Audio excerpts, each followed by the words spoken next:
جب حضور نے اعلان نبوت کیا، آپ جانتے ہیں کہ پورے قریش اور کفار حضور اور حضور کے غلاموں پہ ٹوٹ پڑے۔ طرح طرح کی اذیتیں، پریشانیاں، دکھ، مصیبتیں، مقاومتیں، مخالفتیں، نکتہ چینیاں، ناموافق حالات کے جکڑ، کیا کچھ نہیں تھا جو حضور نے سہا نہ ہو۔ راہوں میں کانٹے بھی بچھائے گئے، گڑھے بھی کھودے گئے، کوڑے بھی پھینکے گئے، اور طرح طرح کی اذیتیں دی گئیں، آوازیں کسے گئے۔ حضور کے غلاموں کو مشق ستم بھی بنایا گیا۔ تپتے ہوئے سنگریزوں پہ حضرت بلال حبشی کو کھینچا گیا، تپتے ہوئے کوئلوں پہ ان کو لٹایا گیا۔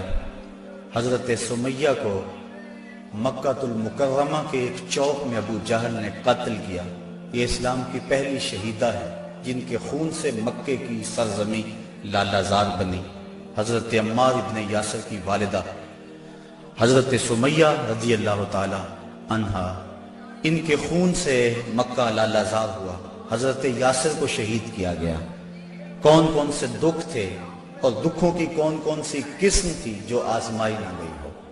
پھر حضور طائف گئے تو جو مصیبتیں، جو دکھ وہاں پہنچے، وہ ایک الگ دردناک کہانی ہے۔ حضرت ام المومنین سیدہ عائشہ صدیقہ رضی اللہ تعالی عنہا فرماتی ہیں، میں نے ایک دن حضور سے پوچھا، حضور احد کے دن سے سخت بھی زندگی میں کوئی دن آیا تھا؟ صحابہ کی نظر میں احد کے دن سے سخت دن کوئی نہیں گزرا ہے۔ جب حضور کے سکے چچا شہید کر دیے گئے اور ان کا مسلح بنایا گیا، اعضائے بدنیاں کاٹ لیے گئے اور ان کا ہار پرویا گیا، حضور کے سر پہ پٹی بندھی ہوئی تھی، آنکھوں میں آنسو تھے، اور بار بار پوچھتے تھے ما فعل امی، میرے چچا کی کہانی سناؤ، میرے چچا کی بات سناؤ۔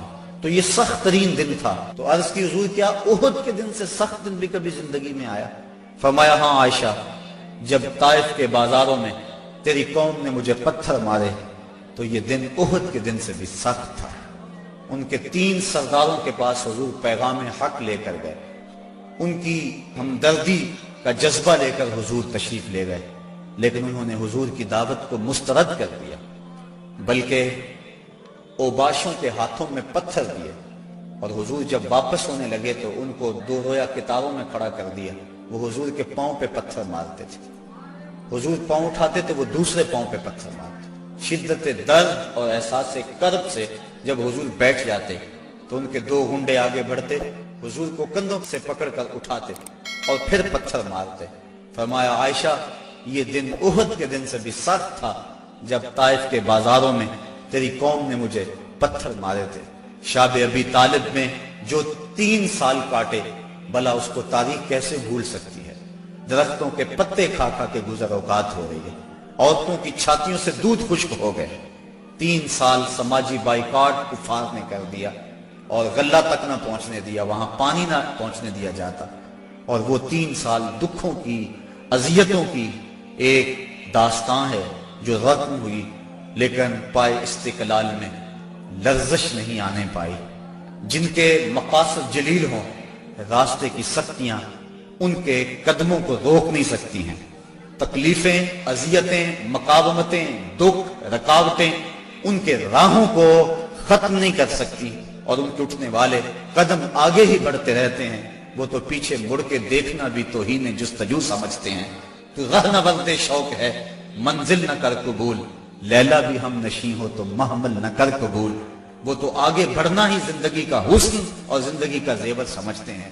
میرے اور آپ کے آقا و مولا صلی اللہ علیہ وآلہ وسلم نے سارے دکھ سہے، سارے غم جھولی میں ڈالے، ساری تکلیفیں سہی، زبان سے بد دعا بھی نہیں دی۔ طائف کے بازاروں میں جب یہ اذیت ناک مراحل سے گزرے، اس وقت جو 7 صحابہ تھے انہوں نے عرض کی حضور ان کے لیے بد دعا بول دیں۔ فرمایا میں رحمت بن کے آیا ہوں، میں زحمت بن کر نہیں آیا۔ لیکن ان کا پہم جب اسرار ہوا تو حضور نے ہاتھ اٹھا دیے۔ صحابہ منتظر تھے، ابھی لب جنبش کریں گے اور ابھی آسمان سے پتھر برسیں گے، یہ 2 پہاڑ طائف کے آپس میں جڑ جائیں گے اور یہ درمیان میں پس جائیں گے۔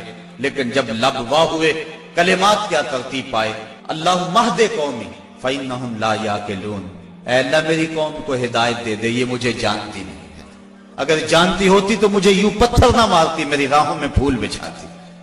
تو پتھر کھا کر دعائیں دینا یہ نبی کا ہی حوصلہ ہے، بلکہ دعا کرتے ہیں الہی کرم کر کو سارے طائف کے مکینوں پر، الہی پھول برسا دے ان پتھروں والی زمینوں پر۔ فرمایا مجھے ان سے نہیں ان کی نسلوں سے ایمان کی توقع ہے۔ تو آقا کریم اس انداز کے اندر جو ہے وہ لوگوں کو دعائیں دیتے رہے۔ حضرت عمر فاروق رضی اللہ تعالیٰ عنہ تلوار کے دستے پہ ہاتھ رکھتے ہیں، حضور ہم کمزور تو نہیں ہیں۔ فرمایا عمر ابھی جہاد کا حکم نہیں آیا ہے، پھر حکم ہجرت آ گیا، چھوڑ دو اس بستی کو، مکے والے قدردان نہیں ہیں، یہ لوگ آپ کی راہوں میں کانٹے بچھا رہے ہیں، دکھ دے رہے ہیں، میرے محبوب چھوڑ دو، مدینے والے تمہاری راہیں تک رہے، جاؤ جا کے انہیں اپنی زیارت کی دولت سے مالا مال کرو، وہ تمہارے پہ فدا ہونے کے لیے ہر لمحہ تیار ہیں۔ حضور جب گئے اہل مدینہ نے جس انداز سے استقبال کیا وہ تاریخ کا روشن باب ہے۔ طالع البدر علینا کی صدائیں جس طرح گونجی، کہیں معصوم ننھی بچیاں تھی دف بجاتی تھی، رسول پاک کی جانب اشارے کر کے گاتی تھی اور کہتی کیا تھی، ہم ہیں بچیاں نجار کے عالی گھرانے کی، خوشی ہے آمنہ کے لال کے تشریف لانے۔ عجیب ماحول تھا، مدینہ چمک رہا تھا، ہر گھر میں خوشی تھی، ابو ایوب انصاری کا آنگن مہک رہا تھا، وہ خوشی سے گیت گا رہے تھے، امروز شاہ شاہاں مہمان شدست و مارا، جبریل با ملائک درباں شدست و مارا۔ لوگوں آج شاہوں کا شاہ ہمارے گھر کا مہمان بنا ہوا ہے، جبریل بھی فرشتوں کو لے کر آج ہمارے گھر کا پہرا دے رہا ہے۔ کیسا ماحول تھا۔ آقا کریم نے یہاں آ کے ریاست مدینہ کی طرح ڈالی اور یہاں ایک نظم قائم کیا، یہودیوں سے معاہدے کیے، کفار مکہ کو یہ سب کچھ ایک آنکھ نہ بھایا۔ ابو جہل نے عبداللہ ابن ابی کو خط لکھا کہ اہل مکہ جو ہمارے سے تمہارے پاس گئے ہیں ان سے لڑائی کرو، ورنہ ہم تم سے لڑائی کریں گے اور تمہاری بیویوں کو اپنی لونڈیاں بنا لیں گے۔ اس طرح اس مضمون کا ایک خط مسلمانوں کو بھی لکھا اور مختلف ان کے جتھے مسلمانوں کی چراگاہوں پہ حملہ کرتے رہے اور مسلمان بھی ان کا جواب دیتے رہے۔ عمر حضرمی کا قتل ایک اہم ایشو بنا اور اس کے بعد ابو سفیان کا قافلہ جو شام سے واپس آ رہا تھا، تو جب انہیں خطرہ لاحق ہوا تو اس نے زمزم غفاری ایک شخص کو سونا دے کر بھیجا کہ جاؤ جا کے تم اہل مکہ کو بتاؤ کہ تمہارا قافلہ خطرے میں ہے اور مدد کو پہنچو۔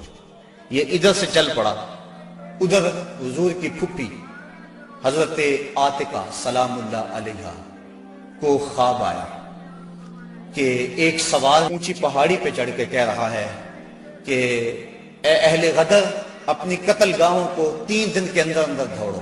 تو اس کے بعد وہ اونٹ سوار کعبۃ اللہ کی چھت پہ آ گیا اور یہ آواز وہاں بھی لگا رہا ہے، پھر جبل ابی قبیس پہ آ گیا اور وہاں اس نے یہ آواز لگائی، لوگ اکٹھے ہو گئے اور پھر ایک بہت بڑی چٹان پتھر کے اوپر سے گری اور ٹکڑے ٹکڑے ہو گئے۔ مکے کا کوئی گھر ایسا نہیں تھا جس میں اس کے کنکر اور اس کے ٹکڑے نہ گرے۔ تو حضرت عاتقہ جب بیدار ہوئی تو انہوں نے اپنے بھائی حضرت عباس بن عبد المطلب رضی اللہ تعالی عنہ کو یہ خواب سنایا، انہوں نے کسی اور کو خواب سنا دیا، چلتے چلتے یہ خواب ابو جہل تک پہنچ گیا۔ حضرت عباس بن عبد المطلب سین حرم میں طواف کے لیے گئے تو ابو جہل ایک ٹولی کی شکل میں بیٹھا ہوا تھا، کہنے لگا بل فضل بنو ہاشم میں ایک نبی کافی نہیں تھا کہ ایک نبیہ نے بھی اعلان کر دیا؟ کہتے میں نے پوچھا کیا ماجرا ہوا؟ تو اس نے یہ خواب سنایا، میں نے ٹال مٹول کر دی، لیکن اس نے خوب پراپیگنڈا کیا، بلکہ کہا کہ اگر 3 دن تک کوئی ایسا واقعہ نہ ہوا تو ہم چمڑے کے اوپر لکھ کر کعبے کی دیوار سے لٹکا دیں گے کہ سب سے جھوٹا خاندان بنو ہاشم ہے۔ حضرت عباس رضی اللہ تعالیٰ عنہ فرماتے ہیں کہ میں جب گھر گیا تو مجھے عورتوں نے سخت کوسنے دیے کہ وہ بدبخت پہلے تمہارے مردوں پہ بات کرتا تھا اب عورتوں پر بھی باتیں کرنے لگ گیا۔ کہتے میں غصے سے نکلا، میرا خیال تھا جب ملے گا اگر کوئی بات کرے گا تو پھر میں اس کو خوب جواب دوں گا۔ جو ہی میں سین حرم میں داخل ہوا تو ابو جہل بھاگ رہا تھا، میں سمجھا کہ شاید میرے سے ڈر کے بھاگ گیا، لیکن ماجرا کچھ اور تھا۔ زمزم غفاری آ پہنچا تھا اور وہ ایک اونچے ٹیلے پہ کھڑا ہو گیا تھا، اس نے اپنے اونٹ کے کان کاٹ دیے تھے، ناک کاٹ دی اور اپنی قمیض پیچھے سے پھاڑ دی اور زور زور سے کہا اللتیمہ اللتیمہ اے ادرک اللتیمہ، اور تمہارا قافلہ لٹ گیا، تمہارا قافلہ لٹ گیا، الغوث الغوث، مدد کو پہنچو مدد کو پہنچو۔ کہتے ہیں بھگدڑ مچ گئی، چونکہ اس قافلے میں پورے مکے کے لوگوں نے مال لگایا ہوا تھا، لہٰذا جلدی جلدی وہ جنگ کی تیاریاں کرنے لگے۔ اور 3 دنوں کے اندر اندر وہ مکے سے کوچ کر گئے۔ ابھی ایک منزل پہ پہنچے تھے کہ ابو سفیان کا قاصد پہنچا کہ ہم بخیریت گزر آئے ہیں، تم واپس ہو جاؤ۔ سارے صاحب لوگوں نے مشورہ دیا، لیکن ابو جہل کہتا تھا نہ، ہم نے بدر میں جانا ہے، 3 دن تک وہاں ہم نے قیام کرنا ہے، وہاں شرابیں پئیں گے، وہاں جشن منائیں گے، پورے عرب پہ ہماری دھاک بیٹھے گی۔ اسے بڑے لوگوں نے سمجھایا لیکن وہ ماننے کو تیار نہ ہوا۔ ہر منزل پہ ہر روز کوئی نہ کوئی سردار دعوت کرتا، 9 یا 10 اونٹ ذبح کرتا، اور یہ قافلہ آگے بڑھ رہا ہے۔ ادھر حضور نے صحابہ کو جمع کیا، مٹھی پر جماعت، ایک چھوٹا سا گھونسلہ جو تیار کیا تھا، ایک چھوٹی سی کائنات اور دنیا جو حضور نے تیار کی تھی۔ حضور نے فرمایا صحابہ مجھے مشورہ دو، اشیروا علی ایھا الناس، لوگوں مجھے بتاؤ کیا کیا جائے۔ حضرت عمر فاروق رضی اللہ تعالی عنہ، حضرت ابو بکر صدیق رضی اللہ تعالی عنہ، انہوں نے عرض کی حضور آپ جو چاہیں ہم آپ کے ساتھ ہیں۔ حضرت مقداد نے عرض کی حضور آپ برق الغماد تک بھی جانا چاہیں تو ہم آپ کا ساتھ دیں گے۔ حضور نے فرمایا مجھے مشورہ دو۔ ابو بکر و عمر نے عرض کی اے ہادی دورہ، ہمارے مال و جان اولاد سب کچھ آپ پر قربان، غلامان محمد جان دینے سے نہیں ڈرتے، یہ سر کٹ جائے یا رہ جائے کچھ پرواہ نہیں کرتے۔ اٹھے مقداد، عرض کی اے سرور عالم، نہیں ہیں قوم موسیٰ کی طرح کہہ دینے والے ہم، ہمارا فخر یہ ہے ہم غلامان محمد ہیں، ہمیں باطل سے کیا ڈر، زیر دامان محمد۔ حضور علیہ السلام نے پھر فرمایا شیرو علیہ ایھا الناس، لوگوں مجھے مشورہ دو۔ حضرت عمر فاروق پھر اٹھے تو حضور نے پھر کہا شیرو علیہ ایھا الناس، لوگوں مجھے مشورہ دو۔ تو حضرت سعد بن معاذ اٹھے، عرض کی شاید حضور کی مراد انصار سے ہے، ادب سے عرض کی انصار ہیں ہم یا رسول اللہ، غلامان شہ ابرار ہیں ہم یا رسول اللہ، اگر ارشاد ہو بحر فنا میں کود جائیں ہم، ہلاکت خیز گردہ بے بلا میں کود جائیں ہم، نبی کا حکم ہو تو پھاند جائیں ہم سمندر میں، جہاں کو محو کر دیں نعرہ اللہ اکبر میں، یہ قریش مکہ تو کیا چیز ہیں، دیووں سے لڑ جائیں، سنانے نیزہ بن کے سینہ باطل میں گڑ جائیں۔ حضور آپ کا حکم تو ہو۔ آقا کریم علیہ السلام خوش ہو گئے، فرمایا چلو بدر کی طرف پیش قدمی ہوئی۔ 313 افراد پر مشتمل یہ قافلہ جب مدینے سے نکلا تو عجیب حالت تھی، مختصر سامان تھا، 2 گھوڑے، 6 زرہیں، 8 شمشیریں، پلٹنے آئے تھے یہ لوگ دنیا بھر کی تقدیریں۔ مسلمان جب نکلے نا تو ان کے پاس تلواریں بھی 8 تھیں، اور وہ بھی مورخین لکھتے ہیں سلامت نہیں تھی، کسی کا دستہ ٹوٹا ہوا تھا، کسی کی نوک نہیں تھی، کوئی زہر میں بجھنے والی تھی، اور 2 گھوڑے تھے، 70 اونٹ تھے، اور 6 زریں تھی۔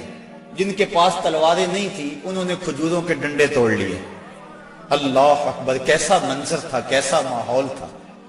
یہ لشکر ساری دنیا سے انوکھا تھا، نرالا تھا کہ اس لشکر کا افسر کالی کملی والا تھا، عجیب رنگ تھا اس لشکر کا، چشم فلک نے کبھی ایسا منظر نہیں دیکھا ہوگا۔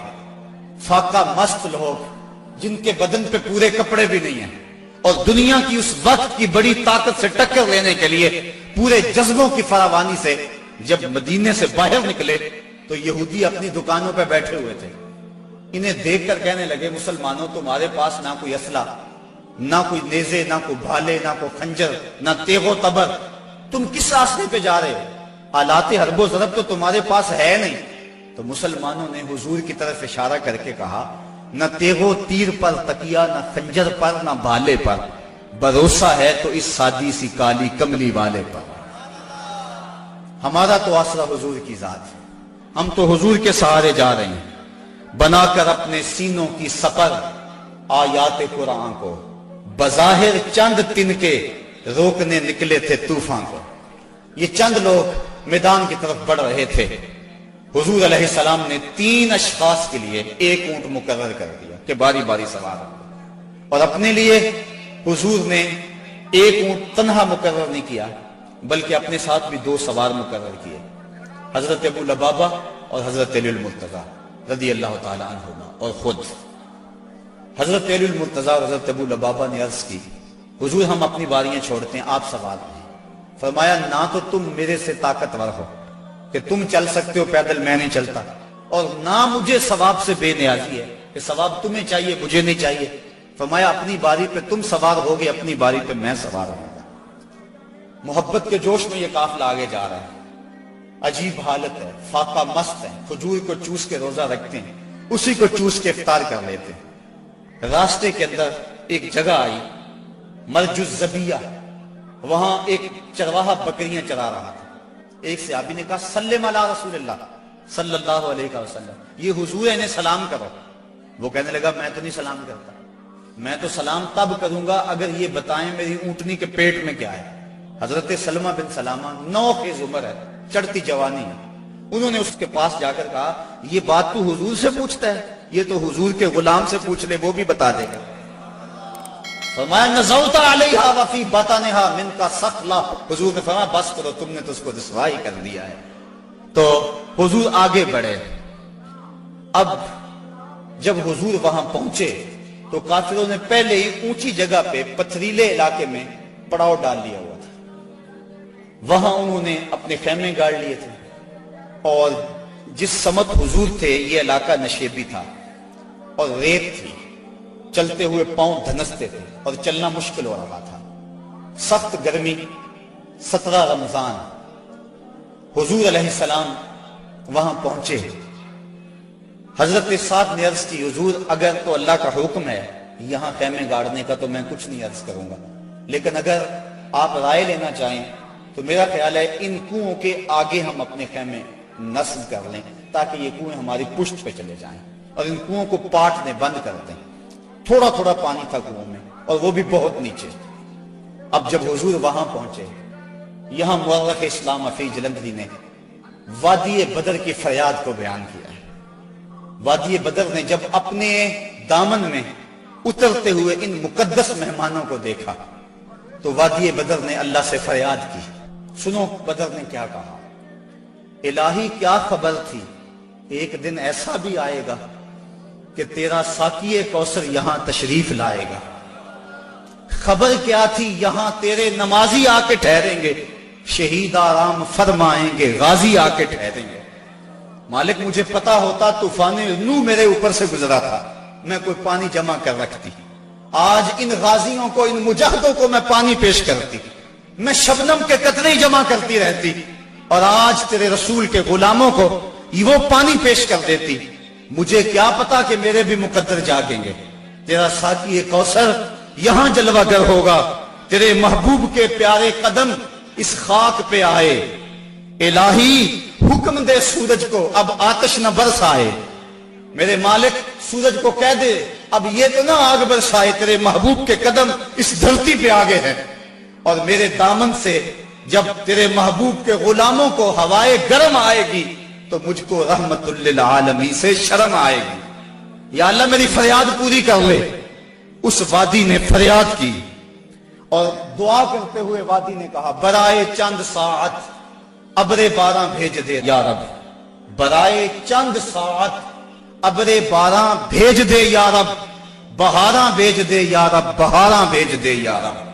وادی نے یہ دعا کی، دعا صحرا نے مانگی دامن امید پھیلا کر، یکا یک ابر باران آسماں پر چھا گیا آ کر، مدینے کی بلندی سے جو رحمت کی گھٹا اٹھی تو استقبال کو فردوس کی ٹھنڈی ہوا اٹھی۔ عجیب منظر بن گیا، اچانک بارش برسنا شروع ہو گئی اور یہ نشیبی علاقے کے اندر جو ریت تھی وہ جم گئی اور حوض پانی سے بھر گیا، اوپر کیچڑ ہو گیا، وہ چلتے ہیں تو ان کے پاؤں پھسلتے ہیں اور یہاں پاؤں جمنے لگے۔ یہ اللہ کی پہلی مدد تھی جو بدر میں مسلمانوں کو پہنچی۔ رات ہوئی، کفار نے عیش و نشاط کی بزم سجائی، لونڈیاں ساتھ آئی تھی اور گانے والی عورتیں ساتھ تھی جو گا گا کے ان کو داد عیش دیتی تھی، اور شرابوں کے جام لڑائے جانے لگے۔ ادھر فاقہ مستوں کی یہ مٹھی بھر جماعت، حضور کے لیے مسجد عریش بنائی گئی، ایک چھپر تیار کیا گیا۔ حضرت ابو بکر صدیق رضی اللہ تعالیٰ عنہ حضور کے پیرے کے لیے کھڑے ہو گئے۔ فرماتے ہیں ساری رات حضور نے سجدوں میں، قیام میں اور رکوع میں گزار دی. ساری رات اللہ کی بارگاہ میں روتے رہے اور اللہ کی بارگاہ میں عرض کرتے رہے، اللہم ھذا قریش اقبلت بخیلائھا وفخرھا تحادک وتکذب رسولک اللہم فنصرک الذی وعدتنی. اے اللہ یہ قریش بڑے فخر سے آئے ہیں، تجھے بھی جھٹلاتے ہیں، تیرے رسول کی بھی تکذیب کرتے ہیں. میرے مالک جو میرے سے وعدہ کیا ہے وہ وعدہ پورا کر دے. حضرت ابوبکر صدیق رضی اللہ تعالیٰ عنہ فرماتے ہیں حضور کی چادر انور سر سے سرک کے کندھوں پہ آ جاتی اور کندھوں سے سرک کے حضور کی کمر پہ آ جاتی، اور میں حضور کی چادر دوبارہ سر پہ دیتا اور عرض کرتا بس کرو یا رسول اللہ، بس کرو، اللہ کی مدد آ جائے گی، بس کرو. لیکن حضور بار بار کہتے یا حیو یا قیوم، یا حیو یا قیوم. ساری رات حضور نے دعاؤں میں گزار دی. جب سحری کا وقت ہوا، نماز ہوئی، حضور نے لوگوں کو کہا لوگوں صفیں سیدھی کر لو. حضور نے ہاتھ میں چھڑی یا کوئی تیر پکڑا ہوا ہے اور لوگوں کو کہا کہ صفیں سیدھی کرو. حضرت سواد رضی اللہ تعالیٰ عنہ ایک صحابی تھے، وہ سب سے تھوڑا سا آگے بڑھ گئے. حضور نے وہ چھڑی سے ان کے پیٹ میں ٹھوکر دی کہ استوی یا سواد، سواد سیدھے ہو جاؤ. تو حضرت سواد سیدھے ہو گئے، ساتھ ہی عرض کرنے لگے حضور مجھے اس کی بڑی تکلیف ہوئی ہے، درد ہوا ہے، میں آپ سے بدلہ چاہتا ہوں، قصاص مانگتا ہوں. سارے صحابہ ان کے کان کھڑے ہو گئے، اس حالت میں یہ کیا کہہ رہے ہیں؟ حضور نے فرمایا اچھا بدلہ لے لیں. عرض کی حضور جب آپ نے مجھے چھڑی ماری تھی تو میرا پیٹ برہنہ تھا. حضور نے زرہ کے بند کھول دیے اور پیٹ ننگا کر دیا. حضرت سواد نے جب حضور کے چمکتے ہوئے بطن کو دیکھا فقبل بطنہ، تو چمٹ گئے اور حضور کے پیٹ کو چومنے لگے. حضور نے فرمایا سواد تجھے اس چیز پہ کس نے ابھارا؟ عرض کی حضور منظر آپ کے سامنے ہے، میں اس لیے یہ کام کیا ہے کہ آخری وقت میرا بطن آپ کے بطن سے چھو جائے. اللہ کے محبوب علیہ السلام نے صفوں کو سیدھا فرمایا اور پھر جا کے حضور نے سجدے میں سر رکھ دیا اور پھر حضور نے ایک ایسی دعا مانگی، آج تک ایسی دعا کسی نے نہیں مانگی ہوگی. بڑی ناز والی دعا، بڑی انداز والی دعا. ایسی دعا آج تک نہ کسی نے مانگی اور نہ کوئی مانگ سکتا ہے. حضور نے پیشانی سجدے میں رکھ دی، آنکھوں میں آنسو ہیں. یہ فاقہ مست لوگ قطاروں میں کھڑے ہیں، ادھر کفار شرابوں کے نشوں میں دھت للکار رہے ہیں، حل میں مبارزن، آؤ ہمارے مقابلے میں. حضور علیہ السلام صحابہ کو صفوں میں کھڑا کر کے آپ پیشانی کو مسجد عریش کی ریت پہ رکھ دیا اور آنکھوں میں آنسو ہیں. اور حضور نے جو دعا کی لفظ سنی، کہا یا رب ان تہلک ہذہ العصابہ لن تعبد فی الارض ابدا. میرے مالک میں نہیں کہتا ان کو بچا لے، لیکن دیکھ اس دھرتی پہ تیرا نام لینے والے یہی 313 ہیں. میرے مالک اگر یہ نہ رہے تو قیامت تک تجھے بھی رب کوئی نہیں کہے گا. بس یہی 313 ہیں، یہی تیرے نام لیوا ہیں. اگر اغیار نے ان کو جہاں سے محو کر ڈالا قیامت تک نہیں پھر کوئی تجھ کو پوجنے والا. الہی عہد لیلۃ المعراج پورا کر، محمد سے جو وعدہ ہو چکا ہے آج پورا کر. اللہم ان تہلک ہذہ العصابہ لن تعبد فی الارض ابدا. اے اللہ اگر یہ نہ رہے تو قیامت تک تجھے بھی رب کوئی نہیں کہے گا. یہ لفظ حضور کی زبان پہ تھے اور چادر سرک کے کندھوں پہ آ گئی، کندھوں سے سرک کے کمر پہ آ گئی. حضرت ابوبکر صدیق کہتے ہیں بس کرو یا رسول اللہ، حسبک یا رسول اللہ، حسبک اللہ یا رسول اللہ. حضور اللہ کافی ہے آپ کو.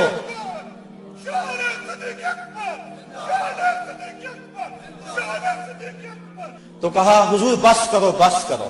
اللہ کی مدد آ گئی، لیکن حضور کی آنکھوں میں مسلسل آنسو ہیں اور کہتے ہیں مالک یہی مٹھی بھر میری زندگی کی کمائی ہے، یہی 313 ہے تیرے نام لیوا روئے زمین پہ. اگر یہ نہ رہے تو قیامت تک تجھے بھی کوئی رب نہیں کہے گا. پھر کیا ہوا؟ اچانک حضور نے سر اٹھایا. حضرت ابوبکر صدیق فرماتے ہیں میں دیکھ رہا تھا، حضور نے فرمایا ابشر یا ابا بکر اتاک نصر اللہ ھذا جبریل آخذ بعنان فرسہ. ابو بکر بشارت ہو، مبارک ہو، وہ دیکھو اللہ کی مدد آ گئی ہے. وہ دیکھو جبریل گھوڑے پہ سوار ہیں اور گھوڑے کی لگام کو تھامے ہوئے ہیں اور گھوڑے کے پاؤں کے اوپر گرد جمی ہوئی ہے. وہ دیکھو اللہ کی مدد آ گئی. اللہ اکبر. حضور علیہ السلام یا حیو یا قیوم کا وظیفہ پڑھ رہے ہیں، ادھر کافروں نے کہا حل میں مبارزن، حضور نے 3 انصاری جوان بھیجے، حضرت حارث، حضرت معاذ اور حضرت معوذ۔ قریش نے پوچھا کون؟ کہا ہم رہط من الانصار، انصار میں سے ہم کچھ لوگ ہیں۔ کہا جاؤ چلے جاؤ، ہمارا تمہارے سے کوئی مقابلہ نہیں، ہمارے جوڑ کے لوگ بھیجو، ہم اپنے جوڑ کے لوگوں سے لڑا کرتے ہیں۔ انہوں نے آ کر حضور سے عرض کی حضور یہ بڑے متکبر ہیں، کہتے ہیں تم ہمارے جوڑ کے نہیں ہو۔ حضور علیہ السلام نے فرمایا قم یا عبیدہ، قم یا حمزہ، قم یا علی۔ عبیدہ تم اٹھو، حمزہ تم اٹھو، علی تم اٹھو۔ کہا جاؤ تم جوڑ کے ہو، بلکہ ان کو توڑ کے آؤ۔ حضرت علی، حضرت حمزہ اور حضرت عبیدہ تینوں گئے۔ انہوں نے پوچھا کون؟ چونکہ انہوں نے زرہیں پہنی ہوئی تھی، اپنے نام بتائے۔ انہوں نے کہا اکفاؤن کرامن، ہاں اب ہمارے جوڑ کے آ گئے۔ پھر حضرت علی المرتضیٰ جھپٹے اور ایک بار میں اپنے دشمن کا کام تمام کر دیا۔ شیبہ، عتبہ اور ولید یہ تینوں مقابلے میں آئے تھے۔ حضرت حمزہ نے بھی چند لمحوں کے اندر جو ہے ان کا کام تمام کر دیا۔ حضرت عبیدہ بوڑھے تھے، ان کی پنڈلی کٹ گئی اور پنڈلی سے جو ہے وہ گودا باہر آ رہا تھا، اور حضرت حمزہ اور حضرت علی آگے بڑھے اور ان کی مدد کی اور ان کے دشمن اور مقابل کو قتل کیا۔ حضرت عبیدہ کی آنکھیں کچھ ڈھونڈ رہی ہیں، پھر اچانک حضور نظر آئے تو وہاں گھسیٹ کے آپ کو حضور کی طرف کرنے لگے۔ آقا کریم نے دیکھا تو جلدی جلدی آئے۔ حضرت عبیدہ نے اپنا سر حضور کے قدموں پہ رکھ دیا اور کیا کہا؟ کہا حضور کیا میں شہید نہیں ہوں؟ تو حضور نے فرمایا اشہد انک شہید، میں گواہی دیتا ہوں تم پکے شہید ہو۔ پھر حضور کے قدموں پہ سر رکھا ہوا تھا کہ حضرت عبیدہ کی روح پرواز کر گئی۔ گر وقت اجل سر تیری چوکھٹ پہ دھرا ہو، جتنی ہو قضا ایک ہی سجدے میں ادا ہو، مزہ سردار مرندہ انج آؤندہ، میت یار دے بوئے تے پئی ہو گئے۔ حضرت حارثہ رضی اللہ تعالیٰ عنہ ایک صحابی، ان کو تیر لگا، وہ شہید ہو گئے۔ ذرا منظر دیکھیے بدر کا۔ ان کی ماں کو پتا چلا میرا بیٹا شہید ہو گیا، وہ حضور کی خدمت میں حاضر ہو گئے اور عرض کرنے لگی حضور مجھے بتائیں کہ میرا بیٹا جنت میں گیا یا نہیں گیا، اگر وہ جنتی ہے تو پھر میں صبر کروں گی، نہیں تو میں بین کروں گی، واہ ویلا کروں گی۔ حضور علیہ السلام نے جو جواب دیا سنیے کیا خوبصورت جواب تھا۔ حضور نے فرمایا آبا حبلت یا امہ حارثہ، حارثہ کی امی تجھے کیا ہو گیا ہے؟ جنت ایک نہیں ہے، جنت اللہ نے کئی بنائی ہیں، اور انا ابنا کا اصحاب الفردوس الاعلی، اور تیرا بیٹا حارثہ جنت کے سب سے اونچے درجے فردوس میں ہے۔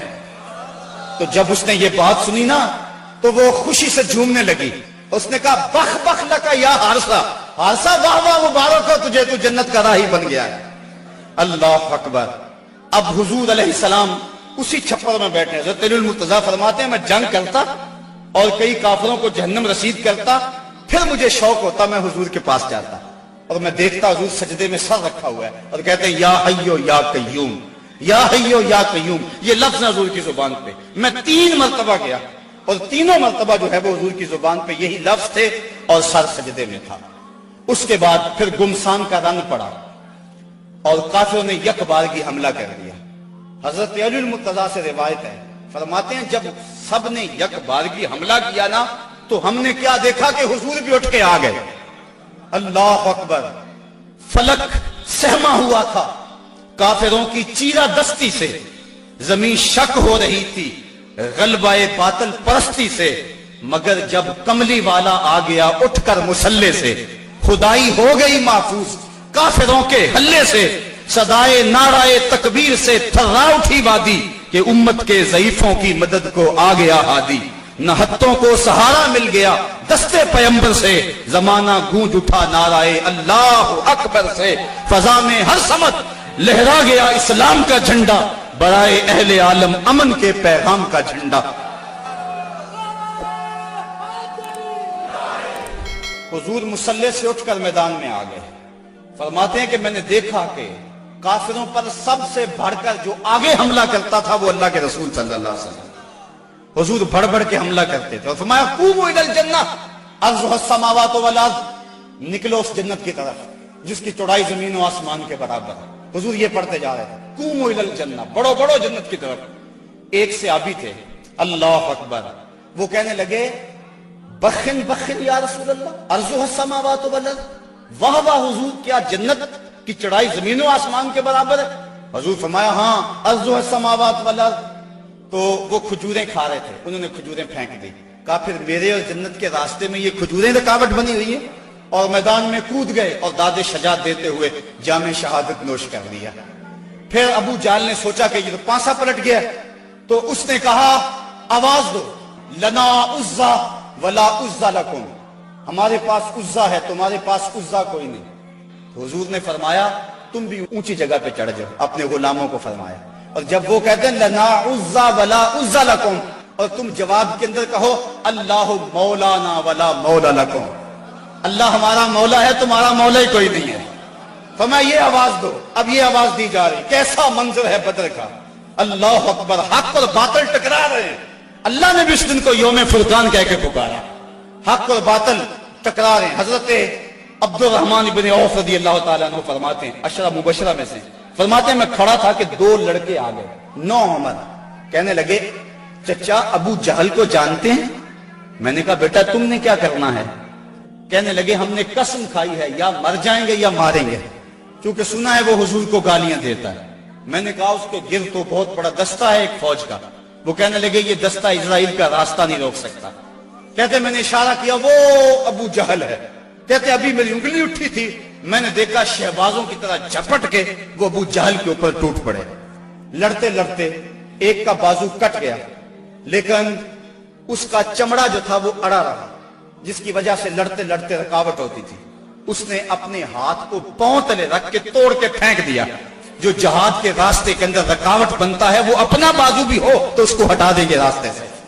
ابو جہل کی ٹانگیں کاٹی اور پھر دوڑے دوڑے حضور کے پاس آئے، ننھی ننھی تلواریں، چھوٹے چھوٹے بچے، معاذ اور محبس افرا کے بیٹے، یہ دونوں حضور کے پاس آئے اور کہنے لگے حضور، ایک نے کہا حضور ہم نے ابو جہل کو قتل کیا ہے، دوسرا کہنے لگا نہیں نہیں حضور میں نے قتل کیا ہے۔ یہ آپس کے اندر میٹھی لڑائی لڑنے لگے۔ حضور فرمانے لگے تم نے تلواروں کو دھویا تو نہیں ابھی؟ کہا نہیں حضور۔ فرمایا لاؤ اپنی تلواریں۔ تو جب تلواریں لائی گئی تو دونوں کو خون لگا ہوا تھا۔ حضور نے فرمایا کلا کو ما قتلہ، تم دونوں نے مل کر اسے قتل کیا۔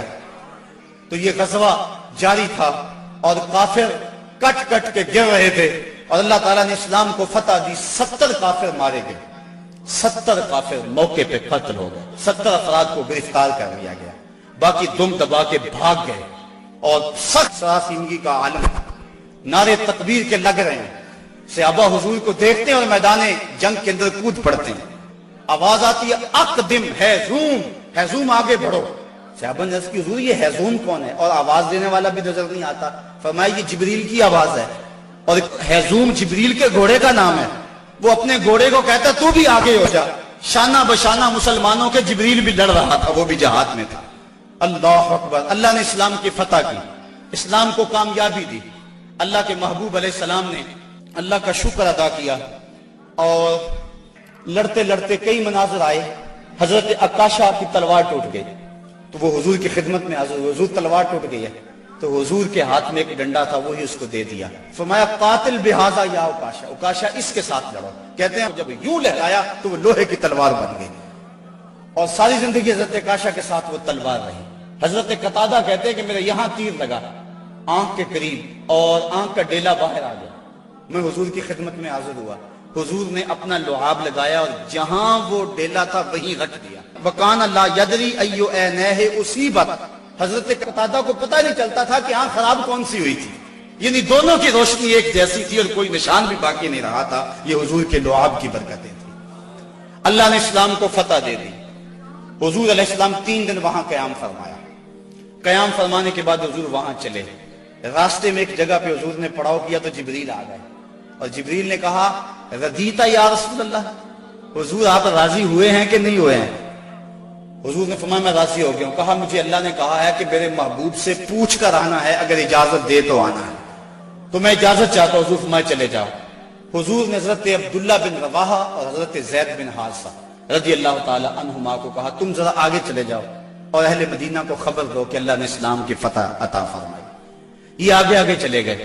حضرت عبداللہ ابن رواحہ اور حضرت زید بن حارثہ، اور جا کے لوگوں کہا لوگوں مجدہ باد، مبارک ہو، ابو جہل قتل ہو گیا، امیہ قتل ہو گیا، ولید قتل ہو گیا، عتبہ قتل ہو گیا، شیبہ قتل ہو گیا، ابو البختری قتل کر دیا گیا، ان کے بڑے بڑے سردار قتل کر دیے گئے، اللہ نے اسلام کو فتح دے دی، 70 ان کے قتل ہوئے اور 14 مسلمانوں کے شہید ہوئے، 13 موقع پہ اور ایک راستے میں۔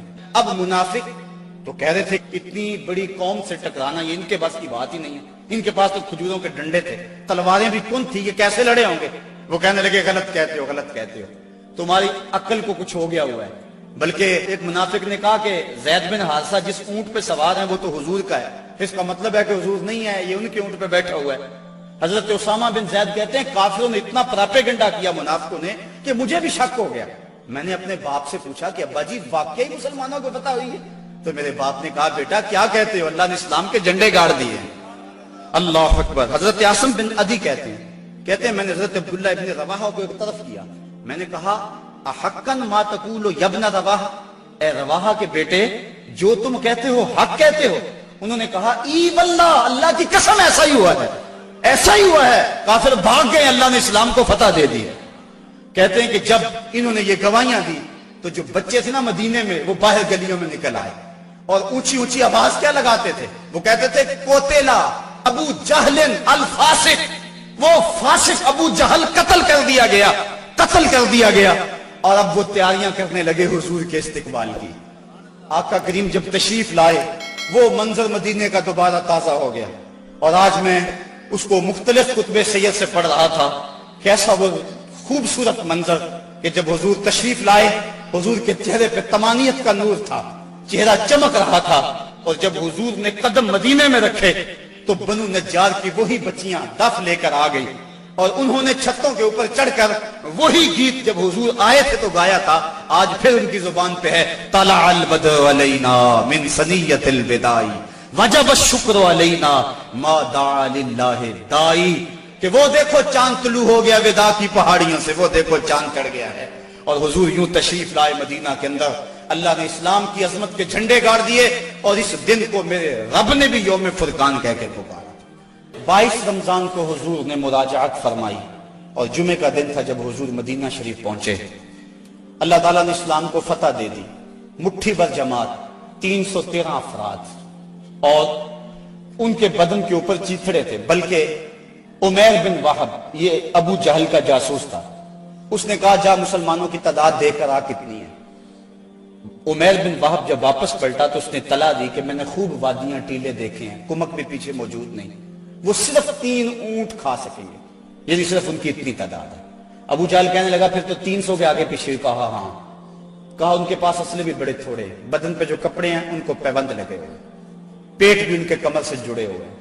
ابو جہل نے صنادید قریش کو اپنے خیمے میں بلا لیا، کہا آپ سنتے ہو عمیر کی رپورٹ، کل لڑائی کی نوبت نہیں آئے گی، رسیاں اکٹھی کرو اور انہیں جکڑ جکڑ کے اونٹوں کی پشتوں سے باندھنا، اور پھر جا کے حرم کی دیواروں سے باندھنا، لوگوں کو تماشا دکھانا کہ یہ نئے دین کے دعوے دار تھے۔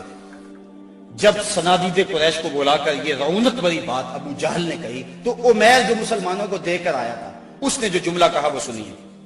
اس نے کہا وَلَٰكِنْ رَأَيْتُ يَا مَعْشَرَ قُرَيْشٍ الْبَلَايَا تَحْمِلُ الْمَنَايَا، اے قریش کے سردارو تکبر میں نہ آؤ، میں نے اپنی ان آنکھوں سے دیکھا ہے کہ یثرب کی اونٹنیاں اپنی پشتوں پہ نری موتیں اٹھا کے لے آئی، اور تم کہتے ہو رسیاں اکٹھی کرو، میرا مشورہ مانگتے ہو تو رات کی تاریکی میں بھاگ سکتے ہو تو بھاگ جاؤ، اس قوم سے لڑنا تمہارے بس کا روگ نہیں ہے جو مرنے کے لیے آئی ہے۔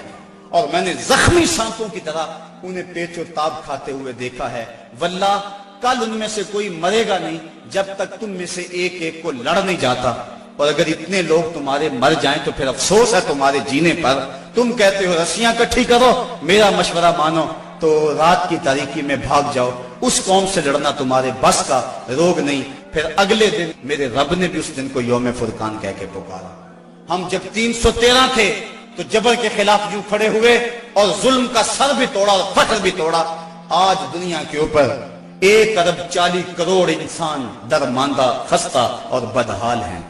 آج حال یہ ہے کابل سے کندھار تک، قلعہ جنگی سے دشت لیلہ تک، تورا بورا سے تقریب تک، موصل سے بغداد تک